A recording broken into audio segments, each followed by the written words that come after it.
లో మేము పాలసీ పరంగా విభజిస్తాం కానీ ఎవరి మీద కూడా వ్యక్తిగత కక్షలు మేము పెట్టుకోం సార్. అయితే ఆ మహాకుంభమేళాలో జరిగిన సంఘటన అత్యంత బాధాకరమైన సంఘటన. దాన్ని రోజా గారికి ముడిపెట్టి ఆవిడ్ని ట్రోల్ చేయడం అనేది కరెక్ట్ కాదనేది నా అభిప్రాయం కూడా అసలు. ఎందుకంటే అదొక పవిత్రమైన స్థానం. స్నానం చేయడానికి ఆవిడ వెళ్ళినప్పుడు అక్కడ దురదృష్టకర సంఘటన జరిగింది. సో దానికి ఖచ్చితంగా మేము అందరం చింతిస్తా ఉన్నాం. అయితే ఆంజనేయ రెడ్డి గారు చెప్పినట్టు మనం ఏదైతే సమాజానికి ఇస్తామో అది సమాజం మనకు తిరిగి ఇస్తుంది. అది మంచి అయితే మంచి ఇస్తుంది, చెడు అయితే చెడు ఇస్తుంది. ఖచ్చితంగా మహిళల మీద కానీ చిన్నపిల్లల మీద కానీ ఎవరు ట్రోల్ చేసినా కూడా అది 100% మనం తీవ్రంగా ఖండించదగిన విషయం. అయితే రోజా గారిని ఆ కాంటెక్స్ట్ చెప్తాను సార్ మీకు. రోజా గారిని ఐరన్ లెగ్ అని ఎందుకు అంటా ఉన్నారంటే, ఇది చెప్తున్నందుకు కూడా ఐఎమ్ సో సారీ. ఆవిడ ఒక పార్టీలో ఉన్నప్పుడు ఎదుటి పార్టీ వాళ్ళని విపరీతంగా బూతులు తిడతారు, విపరీతంగా వాళ్ళని తిడతారు, వాళ్ళ వ్యక్తిగత జీవితాల మీద మాట్లాడతారు, అసలు అద్దు అదుపు లేకుండా మాట్లాడతారు. అది 2000 సంవత్సరం 2004-3 ఆ టైంలో ఆవిడ తెలుగుదేశం పార్టీలో జాయిన్ అయినప్పుడు రాజశేఖర రెడ్డి గారిని విపరీతంగా తిట్టారు.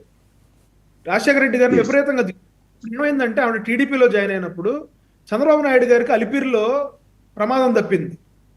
తర్వాత ఆవిడ రాజశేఖర రెడ్డి గారి పార్టీలో జాయిన్ అయ్యి కాంగ్రెస్ పార్టీలో జాయిన్ అయ్యి చంద్రబాబు నాయుడు గారిని విపరీతంగా తిట్టారు.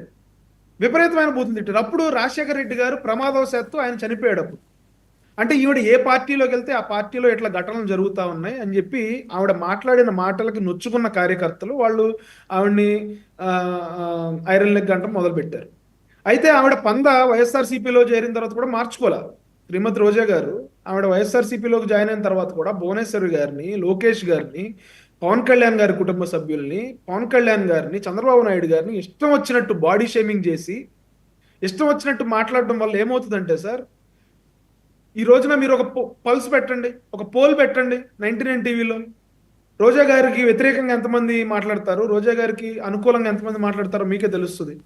అంటే నేనేమంటా ఉన్నానంటే రాజకీయాల్లో మనం ఉంటున్నప్పుడు ఒక విలువలు, విశ్వసనీయత, మనం మాట్లాడే మాట మీద అదుపు, ఇవన్నీ కూడా మనందరికీ ఉండాల్సిన అవసరం ఉంది. మనల్ని చాలా మంది అబ్జర్వ్ చేస్తారు. ఈ రోజున ఈ డిబేట్ చాలా మంది చూస్తూ ఉంటారు. మనల్ని రాజకీయాల్లో మనం స్టార్ట్ అయిన దగ్గర నుంచి మనం పడిపోయేదాకా వీళ్ళు ఎట్లా ఎదుగుతా ఉన్నారు, ఎట్లా పడిపోతా ఉన్నారని each and every inch observe చేస్తూ ఉంటారు సార్.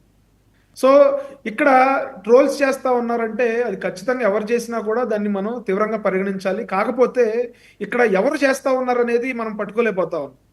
వైఎస్ఆర్సీపీ వాళ్ళే జనసేన టీడీపీ ముసుగులో చేస్తా ఉన్నారా, లేకపోతే ఈ ఫేస్ లేని ఫేకు పెదవులు కొంతమంది ఉంటారు. I'm sorry to say this.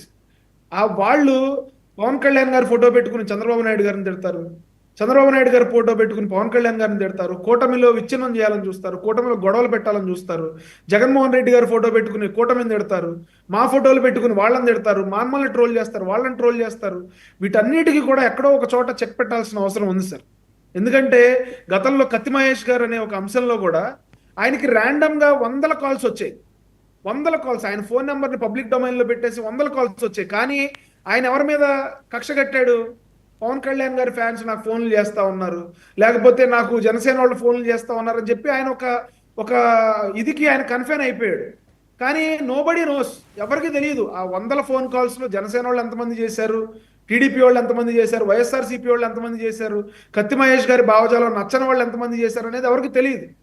So వేగ్గా ఏంటంటే రోజా గారిని ట్రోల్ చేస్తున్నారు కాబట్టి ఓకే జనసేన వాళ్ళే చేస్తారు, లేకపోతే టీడీపీ వాళ్ళే చేస్తారు, బీజేపీ వాళ్ళే చేస్తారని ఒక కామన్ కంక్లూజన్ కి రావటం అనేది కూడా కరెక్ట్ కాదు సార్. ఓకే కిరణ్, ఏంటి జనసేన ప్లేయర్లతో అసలు రాజకీయం మొదలు పెట్టబోతున్నారట పవన్ కళ్యాణ్ గారు, నిజమా?